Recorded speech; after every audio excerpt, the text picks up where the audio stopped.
So just what happened at this battle on the Brooklyn Bridge, and what are we seeing take shape in Lower Manhattan and spread across the country? Joining me to tell us is Marcel Cartier. He's a rap artist and Occupy Wall Street protester. Thanks for being on the show. Now, I know you were on the Brooklyn Bridge this weekend, and you were arrested. Describe what happened. Well, the first thing that I want to do before we get into the details of the situation is just to address the role of the police in a capitalist society. And we have to be clear on that. The role of the police in a capitalist society is to protect the property owners, the billionaires, the bankers, the ones who we're referring to as the 1%.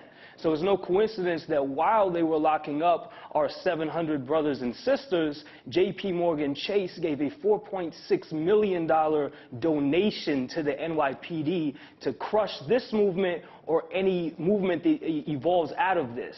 I don't think that's a coincidence at all. Now, as far as the march, it was a peaceful demonstration that started at Liberty Plaza, and we decided that we were going to go to Brooklyn. Now, it wasn't an act of civil disobedience because we were actually given the street to march down. The title of the New York Post today on the front page is something like given fair warning, basically. That, you know, the police said that they gave us a warning that we could not be on the bridge, that we were going to get arrested if we indeed did go down that route. But what actually ended up happening is that we were escorted by the NYPD across the Brooklyn Bridge, or at least to the point where we were stopped by this police barricade. So it was a very interesting situation when all of a sudden people began to get arrested. I was at the front of the march at that point, and there were 3 brothers who went before me, and that was the first that I heard or that I actually saw that people were going to get arrested. I had no idea that that was going to transpire. They said they made another announcement. I was right there at the front. I didn't even hear that. You know, so right. It was definitely premeditated entrapment on behalf of the NYPD. So you're saying, because the NYPD has released a couple of videos, and they say that they did give warnings, that there were bullhorns that they blew, and that cops said loud and clear that they warned protesters. So are you saying that's false? I didn't hear anything of that sort, and when I was walking on the Brooklyn Bridge, there were many police officers who walked alongside of me. We're trying to get to the very front of the march. They didn't say anything except perhaps, "Excuse me, brother, can I get by?"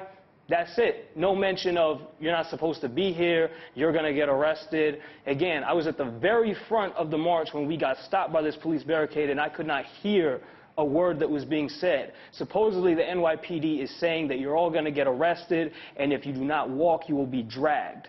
I didn't even hear that. Okay, so nobody told you that you couldn't go on the bridge. Why were you guys marching on the bridge? We're curious today in our editorial meeting.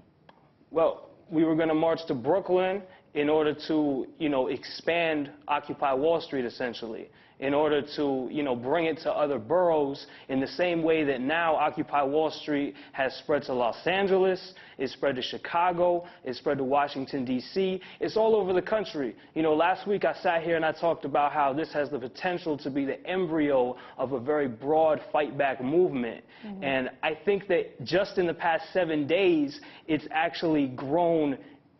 It's grown a lot. Mm-hmm. And I think this is very exciting. My question to the NYPD is, did you really think that it was a tactically intelligent decision to arrest 700 people on the Brooklyn Bridge? Perhaps they thought that they were going to suppress the will of the people by doing that, but I think it actually had the opposite effect.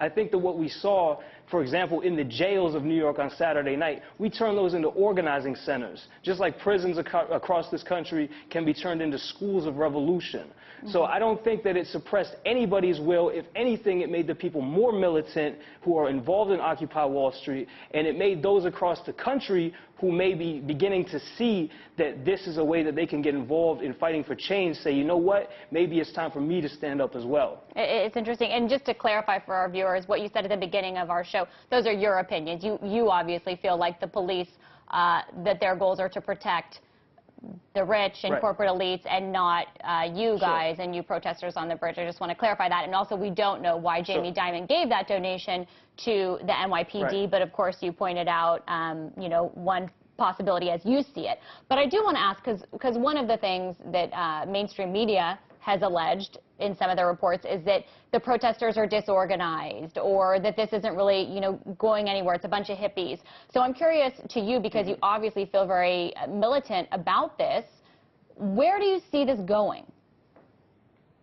Well, I see the masses of people awakening. I see the end of people being passive or feeling as if they can't fight back, that they have no type of power. I organize with the Answer Coalition, which stands for Act Now to Stop War and End Racism, and we've been organizing around issues such as the war. We've been organizing around issues of unemployment, issues of housing not being a human right, the poor educational system, basically people not having their basic human rights met in the richest country in the history of the world.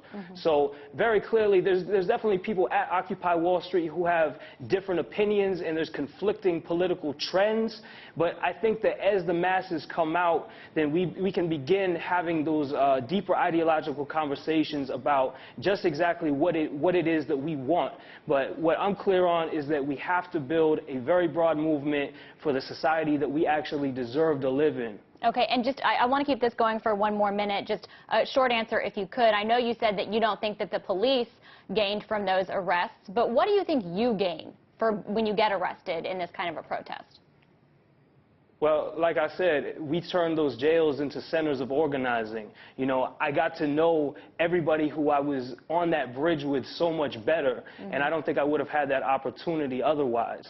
So it was definitely a very energizing experience. It charged me up. It made me more committed to the cause, and now I really want to see this movement succeed. Not that I didn't before, but it charges me up. It gives me so much energy, so much vision to go forward. And yes or no, do you think that this is you alone, or do you think this is you and the 700 plus other people that were arrested on that bridge? I can't really speak for anybody else, but I do feel that there was that sentiment there. There was definitely that sense of camaraderie, that sense of brotherhood, sisterhood, and the fact that we're going to persevere and we are going to change. People all over the world are doing that, and we need to do that right here in the belly of the beast, because this is the country. Those are the real criminals, the biggest criminals in the world, who who organize on Wall Street, who work there on behalf of some of the biggest parasites in the world. All right.